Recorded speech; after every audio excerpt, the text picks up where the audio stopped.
Hi, I'm Corey Baca. I was Miss District of Columbia in 2009, and now I currently serve on the board of the Miss District of Columbia Scholarship Organization, and I'm the executive producer.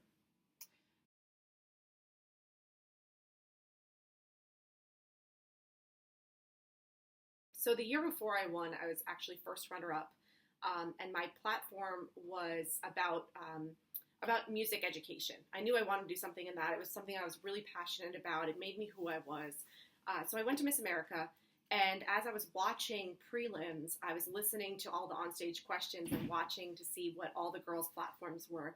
And I realized there were something like 6 or 7 girls who all had the same platform as me. They all were talking about music education. And of course, they're, really passionate about it, just as passionate as me. But at that moment, I realized I really need to be strategic about this. I need something that's going to make me stick out, that I can market myself with, and that's something that's going to be able to help me fundraise. My family owned a garbage and recycling company, so I knew a lot about the recycling industry, and I decided, why don't I make my platform Let's Talk Trash and talk about recycling? And then within that, I wanted to make it really kind of edgy and a little bit different. So I ended up partnering with Goodwill of Greater Washington. And we did a lot of advocacy in the area, filmed an online TV show, recorded a song that was for sale on iTunes. All of this was helping people to not only recycle, but to reuse. And when you donate something to Goodwill, and the money that's raised by the sale of that item at a Goodwill store helps create programs for underprivileged people in our area. So I thought that was something that really spoke to who I was, and it was something that I thought was a little bit different and would help me stand out at Miss America. Was there a little double meeting of Let's Talk Trash within the confines of a pageant? Just a little bit. I mean, I loved the idea of Let's Talk Trash. I thought it was kind of edgy. It also played to who I was. I didn't want some sort of frou-frou pageant platform where one of my pet peeves with pageant platforms is when you make something up and you make some crazy long acronym. And, you're like, my platform is stars and it's special. I don't know. That sort of thing really annoys me. So I wanted something that was kind of edgy and told you exactly what I was doing right from the start and kind of got your attention. So if you see a pageant girl and her platform is Let's Talk Trash, you want to ask more about that. So that's kind of how I ended up going with that.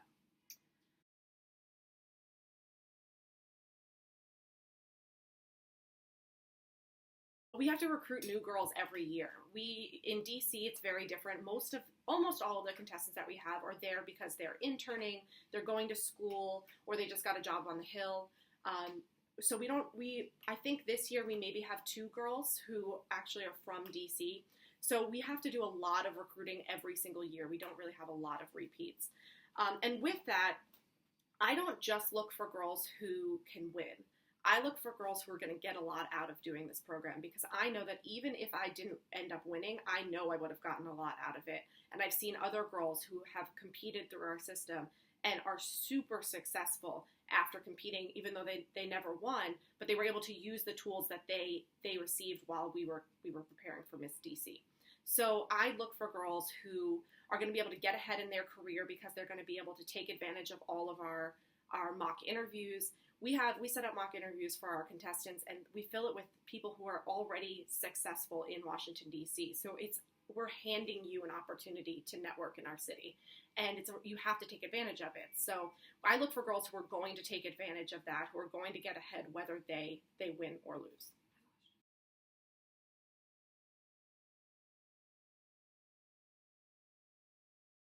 Every person on the board is a volunteer.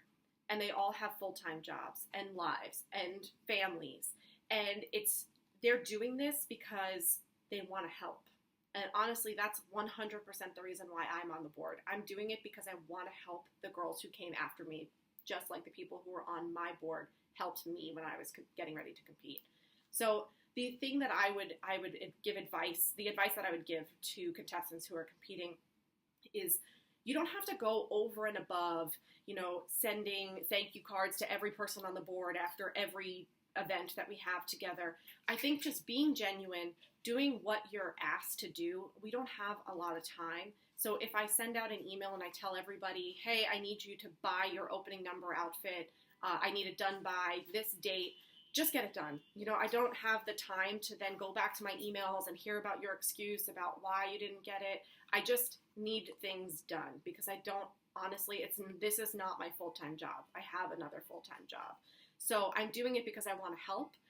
But there's also, I'm the producer of the show, so the show's got to go on. I have things that I have to get done. So the more you can help me get that done, the better it is for me and the better it is for the rest of the board. So we just really appreciate you, reading the emails that we send out, listening to instructions at orientation, listening to what you have to do the week of the pageant, and just following the rules because there's so much going on that we just don't have the time to try to adapt and try to fix things at the last minute.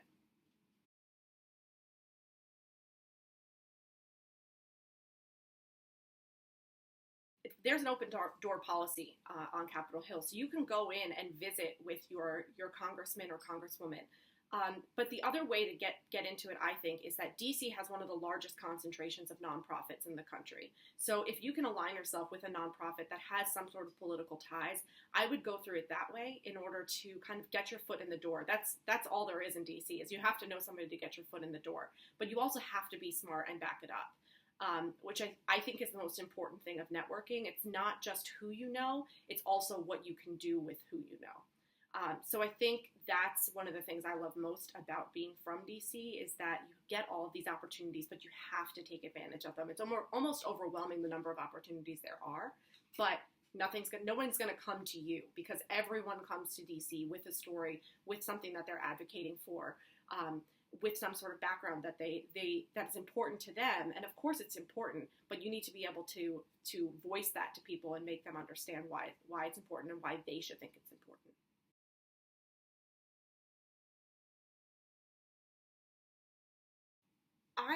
When I competed, one of the parts that I loved the most about the Miss America organization is that you got to advocate for things that were really important to you. And just because recycling was my platform doesn't mean that that's what I had to stick to after I was Miss DC. I gave up my title in the end of June, I think, of 2010. And about a month earlier, I had an unfortunate experience in DC where I was grabbed at a bar. And of course, it made the papers, Miss DC starts bar fight in Georgetown Bar, which I didn't. Surprise!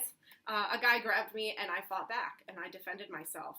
So this was something that was really important to me because I didn't like that I felt that I was assaulted, and then to make a good story out of it, it all of a sudden turned into me starting some sort of fight in a bar.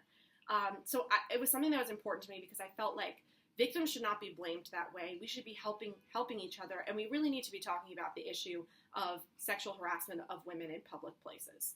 And it's a problem that has bothered me since before I even knew what street harassment was. Every girl can remember back to being, it's all happened to us around the same age. Maybe you're 13, 14, the first time somebody ever yelled something disgusting to you from a car, and how it made you feel and what people said to you about it. And I think that was something, when that happened and I realized how angry I was and where all of this stemmed from, I realized this was something that was really, really important to me. And living in a city and having two younger sisters and being so involved in the Miss DC organization and mentoring all of these girls who were younger than me, this was something that was important to me that I thought I could make some serious change for in my city. So I took on this street harassment platform after my year, and I still work on it today.